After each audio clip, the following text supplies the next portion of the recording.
The fourth general election in history of Great Britain took place from 22nd of January to 9th of March 1715, after Parliament was dissolved by King George I.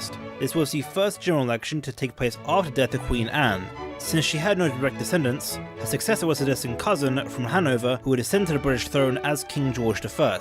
He never knew any English, only German, and when he arrived in Great Britain in October 1714, he overthrew the Tory ministry, replacing it with a Whig one. Unlike Queen Anne, mostly due to the language barrier and the fact that he was already Elector of Hanover, George I wasn't as authoritarian and didn't get involved in British politics that much. This was a big break that the Whigs had been hoping for. Another reason why George liked the Whigs so much was that they helped secure a succession when the government was trying to find a potential successor to the British throne during the reign of Queen Anne due to her being infertile. The Tories were more in favour of continuing the Stuart line through the Catholic descendants of James II and VII. This was controversial, with Britain firmly decided that it was going to be a Protestant country, and they just had a major war over it a little over a decade prior. George, while not Anglican, was at least Protestant, so you can see why the government chose him in the end.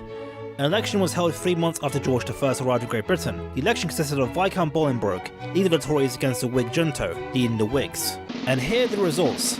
The Whigs had an overwhelming majority, winning the election. They managed to garner 341 seats, a 180-seat increase from last election. The Tories, on the other hand, only gained 217 seats, losing 152 from the last election. The Whigs were back in town. As a result, pretty much all Tories were purged in central and local government. And spoiler alert, the said president of Whigs virtually completely dominating all forms of government for nearly 50 years as Tories were continuously excluded, ridiculed and shunned.